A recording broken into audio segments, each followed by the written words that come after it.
दोस्तों, सोशियोलॉजी के टॉपर्स के मुंह से तो आपने बहुत बार सुना होगा कि उन्होंने स्लीपी के रिसोर्सेज यूज किए। तो लेकिन ऐसे भी कुछ टॉपर्स हैं जो सोशो ऑप्शनल से नहीं है। वो क्यों स्लीपी का नाम लेते हैं? दोस्तों, हम स्लीपी क्लासेस में जीएस एक्सटेंसिवली कवर करते हैं। ना सिर्फ यूट्यूब में डेली 4 वीडियोस आते हैं दोस्तों वहां पर, बल्कि हमारे पेड मॉड्यूल्स हैं। आज भी भारत के most cost effective paid modules systematically coverage करते हैं पूरे जो जीएस को, एंड मेंटरिंग भी अब तो शामिल है। दोस्तों, मैं आपको इनवाइट करता हूं इस पूरी जर्नी में जो कि भारत के ग्रास रूट से क्रिएट कर रही है अब टॉपर्स।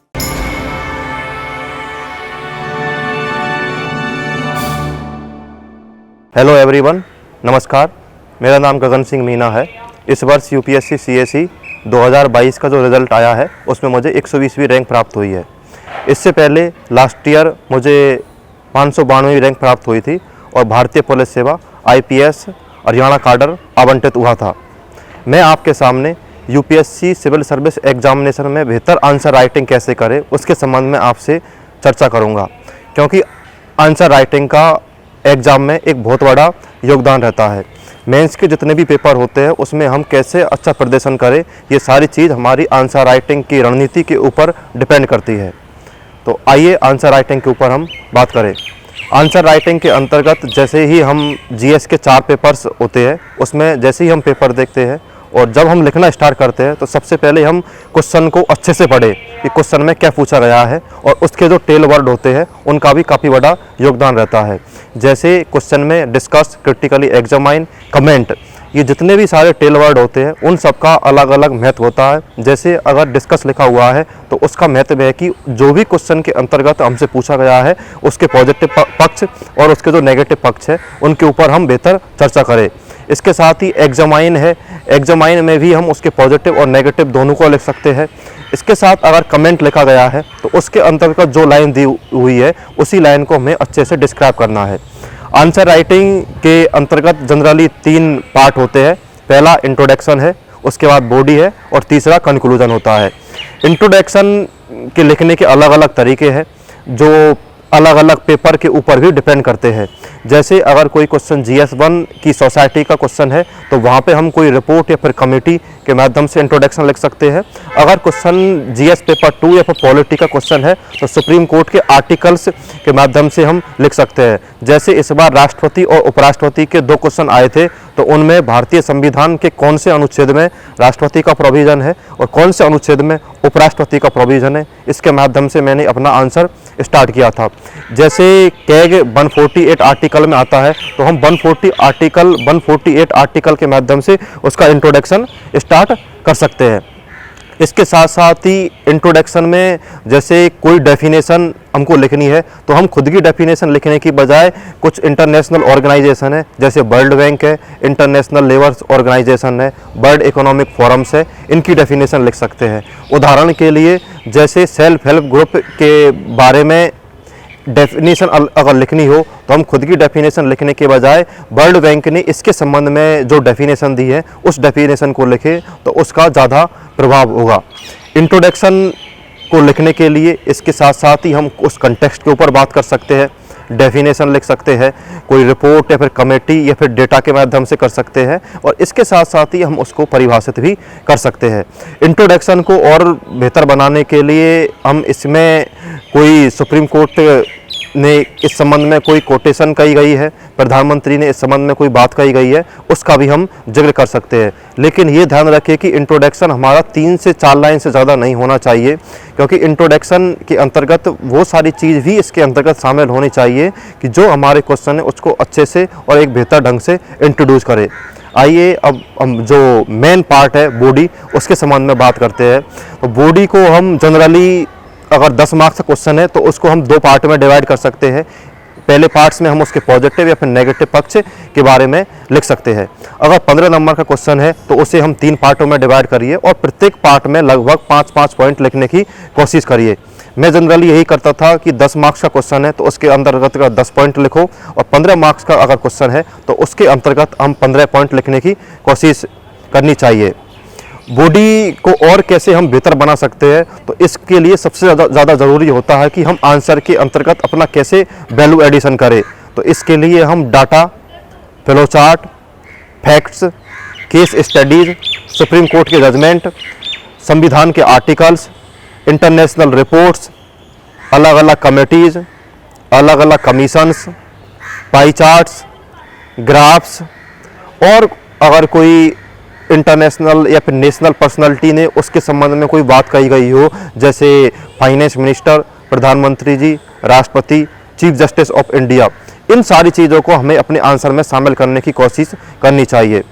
उदाहरण के लिए जैसे अगर कोई क्वेश्चन इंटरनेशनल ऑर्गेनाइजेशंस का है तो वहाँ पे हमें जो कुछ स्टैंडर्ड टर्म्स है, जैसे IR के अंतर्गत स्ट्रेटेजिक ऑटोनॉमी है, नेबरहुड फर्स्ट है, स्ट्रिंग ऑफ पर्ल्स की थ्योरी है, सागर थ्योरी है, प्रधानमंत्री जी का जो विजन्स है न्यू इंडिया, उन सारी चीज़ों को हमें इसके अंतर्गत शामिल करने की कोशिश करनी चाहिए। बॉडी को और हम कैसे बेहतर बना सकते हैं, ये हमें पहले से ही तैयार करना चाहिए कि हम किस टाइप के क्वेश्चन में कौन सा वहाँ पर कंटेंट डालें।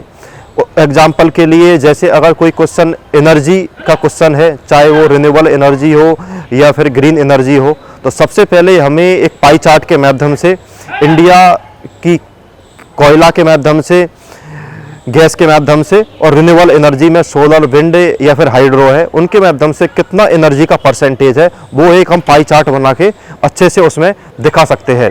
अगर ये सारी चीज़ पहले से तैयार रहेगी तो एग्ज़ाम में इनको लिखने में कोई समस्या भी नहीं आएगी। इसके साथ ही जो थर्ड पार्ट है वो है कंक्लूजन। कंक्लूजन में हमारा कंक्लूजन ऑप्टिमिस्टिक होना चाहिए। उसके अंतर्गत कोई नई चीज़ के बारे में हम बता सकते हैं कि जैसे एक भारत श्रेष्ठ भारत को प्राप्त करने के लिए सभी लोगों के बीच भाईचारा है, आपसी सामंजस्य है एवं सहयोग है, ये सारी चीज़ होनी चाहिए। तो ये हम अगर कोई रीजनलिज्म का क्वेश्चन है तो वहाँ पे इसका हम उपयोग कर सकते हैं।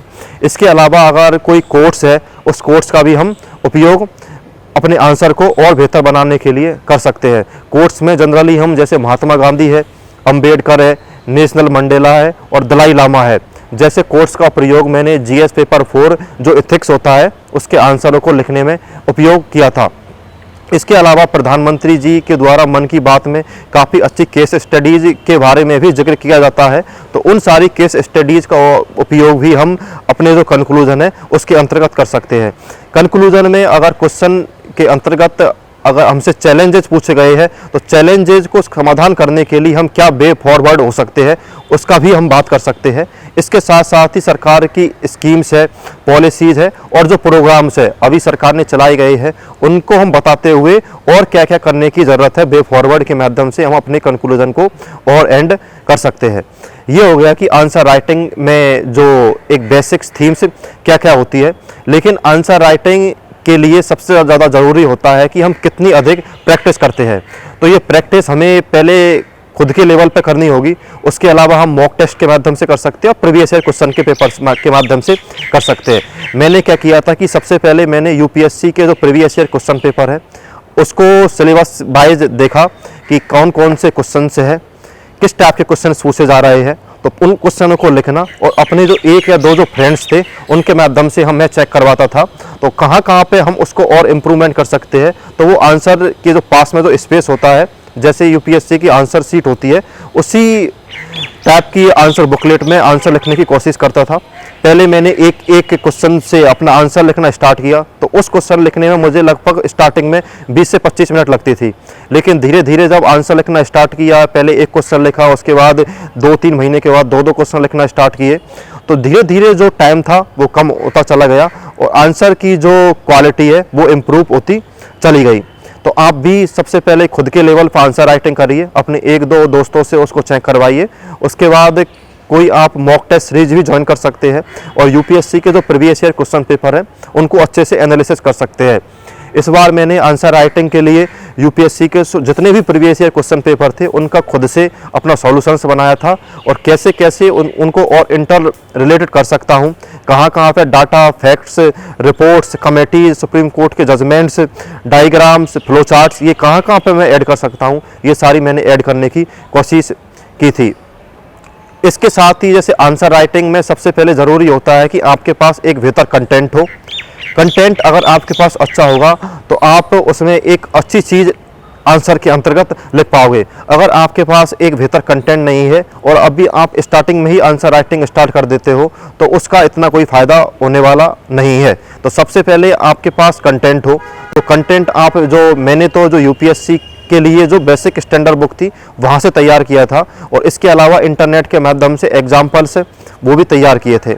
सेकंड चीज़ है आपकी प्रेजेंटेशन। अगर आपके पास कंटेंट अच्छा है और आपकी प्रेजेंटेशन भी अच्छी है तो आपको एक अच्छे मार्क्स मिलने की काफ़ी अधिक संभावना रहती है, क्योंकि कंटेंट और प्रेजेंटेशन के माध्यम से आप एक एक क्वेश्चन के अंतर्गत 0.5 मार्क्स इंक्रीज कर सकते हो। और जब एक क्वेश्चन में आपके 0.5 मार्क्स इंक्रीज होते हैं तो 20 क्वेश्चनों में आपके 10 मार्क्स इंक्रीज हो जाते हैं, और 4 पेपर मिला के आपके 40 मार्क्स इंक्रीज हो जाते हैं। और ये 40 मार्क्स आपका एक अच्छी रैंक आना, लिस्ट में नाम शामिल करना, या यूपीएससी की जो होली पीडीएफ है उससे अपने नाम को बाहर करना, इन सारी चीज़ों को ये चीज़ डिसाइड करती है। इसलिए आपका कंटेंट और प्रेजेंटेशन दोनों पर आपको ध्यान देना है, और इससे ही आपकी बेहतर आंसर राइटिंग होगी। इसके साथ साथ ही जैसे मेरा खुद का एक्सपीरियंस रहा है कि जब मैंने पहले 2 अटैम्प्ट में मेरा स्कोर लगभग 330 और 340 के अराउंड मेरा जो जीएस के 4 पेपर है उनमें स्कोर रह रहा था। लेकिन जब मैंने इन सारी चीज़ों के ऊपर वर्क किया, खुद के अंतर्गत मॉडिफिकेशन किया, आंसर राइटिंग को और मैं कैसे बेहतर कर सकता हूं, इन सारी चीज़ों के ऊपर जब मैंने वर्क किया तो इस बार मेरा जीएस के अंतर्गत स्कोर 400 है। तो मैं ये कह सकता हूं कि ये सारी चीज़ों के ऊपर अगर आप काम करते हो तो आपको एक अच्छे मार्क्स मिल सकते हैं। जैसे आंसर राइटिंग के लिए जब मैंने इस बार प्रिपरेशन के लिए अपने खुद के नोट्स बनाए थे, और मैंने पहले से ही तैयार कर लिया था कि किस टाइप के क्वेश्चनों में मुझे किस टाइप का डायग्राम बनाना है। जैसे जो इथिक्स के क्वेश्चनों में मैंने पहले से ही तैयार कर लिया था कि अगर कॉर्पोरेट गवर्नेंस का कोई क्वेश्चन आएगा तो उसके अंतर्गत हितधारकों को अलग अलग तरीके से कैसे मैं दिखा सकता हूँ। अगर क्वेश्चन एटीट्यूड का है तो उसको मैं एक डायग्राम के माध्यम से कैसे बता सकता हूँ। और इसके साथ ही अगर क्वेश्चन के अंतर्गत कॉर्पोरेट गवर्नेंस में एक ट्रिपल बॉटम लाइन होती है जिसमें पीपल, प्लेनेट एंड प्रॉफिट, उसका मैंने इस टाइप का एक डायग्राम बना लिया था, वेन डायग्राम, कि इसमें पीपल, प्लेनेट एंड प्रॉफिट और बीच में हो जाएगा गुड कॉर्पोरेट गवर्नेंस। तो इस टाइप के डायग्राम्स अगर आपके पहले से ही तैयार है और आपने पहले से ये तैयार कर लिया है कि इस टॉपिक में मुझे इस टाइप का डायग्राम्स बनाना है, इस टाइप का फ्लो चार्ट्स बनाना है, और ये सारी चीज़ तैयार करनी है। यहाँ पे मैं एक चीज़ और कहना चाहूँगा कि जितने भी डाटा, रिपोर्ट्स, फैक्ट्स, ये सारी चीज़ होती है, आपका जो मेन कंटेंट है उसको रिप्लेस नहीं कर सकते, लेकिन उसके अंतर्गत वैल्यू एडिशन करते हैं। जैसे ये सारे डायग्राम्स थे, मैंने अपनी एक बुक बना ली थी और उसमें मैं कैसे कैसे सारी चीज़ तैयार कर सकता हूँ, ये सब चीज़ मैंने पहले से ही तैयार कर लिया था। जैसे अगर मैंने इंटीग्रिटी का क्वेश्चन जनरली यूपीएससी पूछती रहती है, तो मैंने इंटीग्रिटी की डेफिनेशंस लिखी। वो डेफिनेशन में मैंने लिखा कि सेकंड एआरसी ने इंटीग्रिटी को इस तरीके से डिफाइन किया है। तो मैंने खुद की डेफिनेशन ना लिख के सेकंड एआरसी का वहाँ रेफरेंस दिया, और उसके साथ ही मैंने इंटीग्रिटी में ये दिखा दिया कि मनसा, वाचा और कर्मणा, ये और सारी चीज़ों के बीच में समन्वय है, तो वो आदमी या फिर वो पर्सन से ज़्यादा इंट्रीगेबल होगा। तो इस तरीके से मैंने ये सारी चीज़ तैयार, इतने सारे डायग्राम्स ये तैयार किए थे। इसके साथ साथ ही जैसे टॉपर्स की कॉपी होते हैं, उन टॉपर्स काफ़ी अच्छे एग्जाम्पल्स है, रिपोर्ट, डाटा, फैक्ट्स, इन सारी चीज़ों का अच्छे से उपयोग करते हैं। तो मैंने जो टॉपर्स की कॉपी थी उनको अच्छे से देखा, हिंदी मीडियम्स के टॉपर की भी देखी थी, और इंग्लिश मीडियम के जो टॉपर्स थे उनकी कॉपी को भी मैंने अच्छे से एनालिसिस किया था। तो उनके माध्यम से मैंने यहाँ पे अपने नोट्स बना लिए थे कि कौन कौन सी एग्जाम्पल्स है, कोई बेस्ट प्रैक्टिस है, कोई डायग्राम्स उन्होंने बनाया हुआ है, तो वो सारी चीज़ों को मैंने नोट कर लिया था। इसके साथ साथ उनका मैंने कुछ अगर बड़ा एग्जाम्पल्स लिखा हुआ है, कोई कंटेंट अगर मुझे इंपॉर्टेंट लग रहा है तो उसका मैंने स्क्रीनशॉट ले लिया था। तो इससे क्या होगा कि आपके पास काफ़ी अच्छे एग्जाम्पल्स होंगे और आपकी जो मेहनत है वो इससे कम हो जाएगी। एक चीज़ मैं आपको ये भी बताना चाहता हूँ कि जैसे इकोनॉमी के अंतर्गत मैंने पहले से इस टाइप के क्योंकि इकोनॉमी में हम काफ़ी अच्छे डायग्राम है। अब जैसे ये हमको ग्रोथ रेट का दिखाना है, तो ग्रोथ रेट का हम इस टाइप से एक ग्राफ बना के दिखा सकते हैं कि इंडिया की ग्रोथ रेट कैसी रही है। और इसके जैसे मैंने अपने खुद के ऐसे नोट्स बना लिए थे, तो उन नोट्सों में इन सारी चीज़ों को मैंने ऐड किया था। और एक चीज़, जैसे आप कोई भी आंसर लिखते हो तो आंसर में कोई भी डायग्राम्स है या फिर मैप बनाते हो, चाहे वो ज्योग्राफी का क्वेश्चन हो या आईआर का क्वेश्चन हो या फिर इंटरनल सिक्योरिटी का क्वेश्चन हो, आपके जो डायग्राम्स है उस मैप है, उस मैप के अंतर्गत इन्फॉर्मेशन होनी चाहिए। जैसे एक क्वेश्चन बॉर्डर मैनेजमेंट या फिर बॉर्डर सिक्योरिटी का क्वेश्चन पूछा जाता है, तो मैंने क्या किया कि इंडिया का मैप बनाया और मैप मैंने वहाँ पे बनाया कि जो बॉर्डर एरिया से रिलेटेड था। इंडिया पाकिस्तान बॉर्डर पे क्या समस्या है, इंडिया चीन पे, India Afghanistan, India Nepal, Bhutan, Myanmar, Bangladesh, इन सब बॉर्डर, इसके साथ साथ ही जो हमारी सी बॉर्डर है उस पर क्या समस्या है, इन सारी चीज़ों को, समस्या को ही मैंने अपने जो मैप है उसमें दिखा दिया था। तो ये एक आंसर राइटिंग का जो बेसिक थीम्स थी कि आप कैसे एक बेहतर आंसर लिख सकते हो। और आंसर राइटिंग के संबंध में कि मैंने किस तरीके से वैल्यू एडिशन करना है, ये मैंने अपने खुद के Telegram channel Gagan Singh Meena AIR 120 इसके ऊपर अपलोड किए हुए हैं। आप वहाँ से इन सारी चीज़ों को देख सकते हैं और आपके जो आंसर में और इसका बेहतर उपयोग कर सकते हैं। Thank you so much for DKT providing this platform